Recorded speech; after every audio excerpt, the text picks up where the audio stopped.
বিরতির পর ফিরে এলাম এডিটর স্পিকে। আগামী ২১ ফেব্রুয়ারি কেন্দ্রীয় শহীদ মিনারে ভাষা শহীদের প্রতি শ্রদ্ধা নিবেদন করতে নাও যেতে পারেন বিএনপি চেয়ারপারসন বেগম খালেদা জিয়া। নিরাপত্তার আশঙ্কা থেকেই তিনি এবার প্রভাত ফেরি এড়িয়ে যেতে পারেন বলে বিএনপির পক্ষ থেকে আভাস দেওয়া হয়েছে।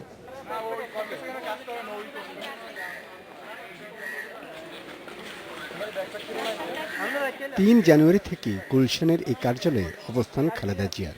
একবারের জন্যও বের হননি তিনি। পুত্র আরাফাত রহমান কোকর মরদেহকে শেষ বিদায় জানিয়েছেন এখান থেকেই। কুলখানি হয়নি, মিলাদও হয়েছে এখানেই। এখন কৌতূহল, ২১শে ফেব্রুয়ারির প্রভাত ফেরিতে কি অংশ নেবেন বিএনপি চেয়ারপারসন? যদি তিনি প্রভাত ফেরিতে অংশ নেন, সেটা হবে ৫০ দিনে প্রথমবারের মতো তার কার্যালয় ত্যাগ। তবে দলের নেতারা বলছেন তেমনটা হচ্ছে না। যেভাবে গৃহবন্দী তার পক্ষে যাওয়া তো অসম্ভবই। এমন যে পরিস্থিতি, সেখানে আমরা যারা আছি, আমরা তো অন্তত দেশের বেগম খালেদা জিয়ার এই নিরাপত্তার এই বর্তমান রাজনৈতিক পরিস্থিতির মধ্যে ঠিক এইভাবে আমরা তো চাবো না যে তিনি কোথাও যান কিংবা কোথাও কিছু করুক। দলটির নেতারা বলছেন খালেদা জিয়ার পক্ষে শহীদ মিনারে যাওয়া অনিশ্চিত হলেও তার মনোনীত প্রতিনিধিরা দলের নেতাকর্মীদের নিয়ে ভাষা শহীদদের প্রতি শ্রদ্ধার্ঘ্য অর্পণ করবে। তাকে বের হতে দেওয়া হচ্ছে না, এমনকি তার সঙ্গে কারো দেখা সাক্ষাৎও করতে দিচ্ছে না। আমি মনে করি এবং পার্টির তরফ থেকে অবশ্যই শ্রদ্ধা নিবেদনের জন্য অন্যান্য নেতৃবৃন্দরা যাবেন। গুলশান কার্যালয়ে পুলিশি বেষ্টনী এবং সেখানে নেতাদের প্রবেশাধিকার সংরক্ষিত করে সরকারি খালেদা জিয়াকে এমন একটি জাতীয় কর্মসূচিতে অংশগ্রহণ না করাতে বাধ্য করেছেন বলেও জানান এসব নেতারা। Shahabuddin Chowdhury, Independent News, Dhaka. এ বিষয়ে কথা বলতে আমাদের সঙ্গে যোগ দিচ্ছেন বাংলাদেশ ফেডারেল সাংবাদিক ইউনিয়ন বিএফইউজের মহাসচিব এম এ আজিজ। বিস্তারিত জানবো তার কাছে। স্বাগত জানাবো এম এ আজিজ। আমরা প্রথমেই জানতে চাইব যে বেগম খালেদা জিয়া এই বছর ভাষা শহীদদের প্রতি শ্রদ্ধা জানাতে শহীদ মিনারে যাবেন কিনা সেটা নিয়ে এক ধরনের আশঙ্কা তৈরি হয়েছে। তো এই জিনিসটা আপনি কিভাবে দেখছেন, আপনার প্রত্যাশা কি? আমি সবচেয়ে খুশি হতাম যে আগের ২১শে ফেব্রুয়ারিতে প্রভাত ফেরিতে যে এদেশের সকল রাজনৈতিক দলের নেতা এবং যত সামাজিক সংগঠন, ট্রেড ইউনিয়ন, ছাত্র সংগঠন সহ সবাই ২১শে শ্রদ্ধা নিবেদনের জন্য কেন্দ্রীয় শহীদ মিনারে যান।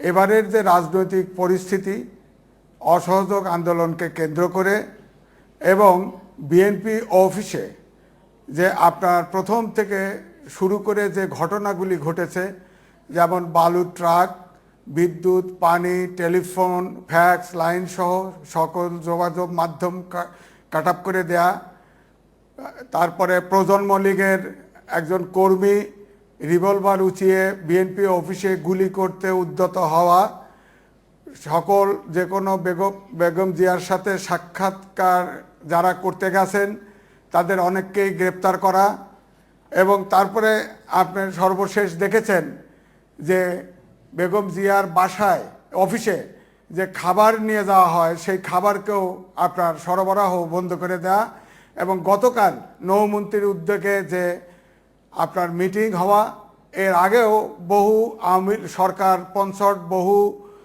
সংগঠনের প্রোগ্রাম করা এবং কালকের মিটিংয়ে আপনার বোমা বিস্ফোরণ ঘটা, এ নিয়ে যে পরিস্থিতিটা সৃষ্টি হয়েছে তাতে আমার ধারণা বেগম জিয়া নিরাপত্তার কারণে এবার শহীদ মিনারে যেতে পারবেন বলে আমার কাছে মনে হচ্ছে না।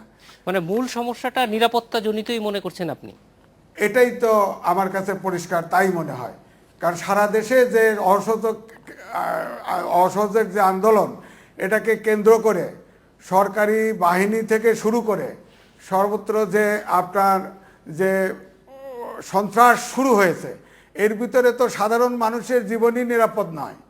সেখানে বেগম জিয়া, যাকে আজকে দীর্ঘদিন এই অফিসে অবরুদ্ধ করে রাখা হয়েছে, তিনি অফিস থেকে বেরোলে তার জীবনের নিরাপত্তা কে দিবে? এই নিরাপত্তার অভাবেই আসলে তিনি, আমার ধারণা, তিনি অফিস থেকে বাইরে আসতে পারবেন না। জনাব আজিজ, এই যে একটা লম্বা সময় যাবৎ নিরাপত্তাজনিত কারণে, এবং আপনি প্রথমেই যেটা বললেন যে সরকার বিভিন্ন সময়ে বাধা দিয়েছে, বালুর ট্রাক দিয়েছে, যার কারণে আসতে পারছেন না, কিন্তু এই যে লম্বা সময় আন্দোলন চালিয়ে যাওয়া হচ্ছে এবং কার্যালয়ে কার্যত খালেদা জিয়া সেখানেই থাকছেন, এর ফলে কি আন্দোলনের সুফল কতটা দেখছেন? না, সুফল কুফল এটা তো আপনিও বুঝছেন, আমিও সাংবাদিক হিসেবে বুঝতেছেন, আমরাও বুঝতে পারছি যে আন্দোলন হচ্ছে, ঢাকা শহর কোনো মতো সাংবাদিক হিসেবে বুঝতেছেন, আমরাও বুঝতে পারছি যে আন্দোলন হচ্ছে, ঢাকা শহর কোনো মতো চলছে এবং ঢাকা শহর কার্যত সারা বাংলাদেশ থেকে অনেকটাই বলা যায় বিচ্ছিন্ন। দেশের অর্থনৈতিক অবস্থা স্থবির, ব্যবসায়ীরা বলছে তাদের ব্যবসা স্থবির, আপনার শিক্ষা আছে, পরীক্ষা এসএসসি পরীক্ষা আছে, পরীক্ষা ঠিকমতো নেওয়া যাচ্ছে না, ক্রসফায়ার, গণগ্রেপ্তার, গুম এবং সেই সাথে আপনার পেট্রোল বোমা, গাড়িতে আগুন, এই সারা দেশটা যেন একটা মিনি যুদ্ধক্ষেত্রে পরিণত হয়েছে।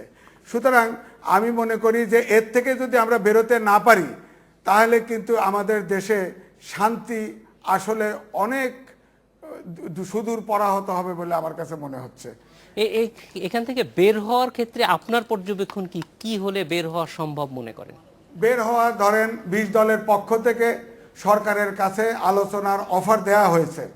এখন সরকারের পক্ষ থেকে যদি আলোচনার আহ্বান জানানো হয় তাহলে উভয় পক্ষের ডায়ালগ শুরু হলে আমার ধারণা আমাদের শান্তির সূচনা ঘটতে পারে। সেক্ষেত্রে কি নিরাপত্তা পরিস্থিতি আপনি যেটা বলছিলেন সেটারও উন্নতি হবে, অন্তত খালেদা জিয়া যদি বাইরে আসতে চান? না, বাইরে আসতে চাইলে তো ওই মুহূর্তে, সেটা তো পরের ব্যাপার। যখন উভয় পক্ষ বৈঠকে বসবেন সমস্যার সমাধানের জন্য, তখন স্বাভাবিকভাবেই তো তিনি নিরাপদ বোধ করবেন এবং আমরা নিজেরাও নাগরিক হিসাবে দেশে চলাফেরার আমরা নিরাপদ বোধ করব। জনাব এম এ আজিজ, অনেক ধন্যবাদ আমাদের সঙ্গে যোগ দেওয়ার জন্য।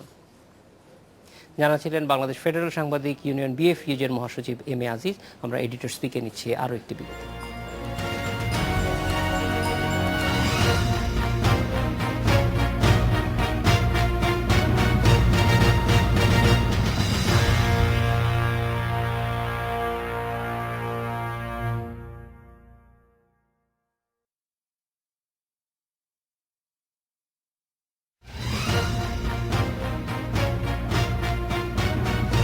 Editor's Speak.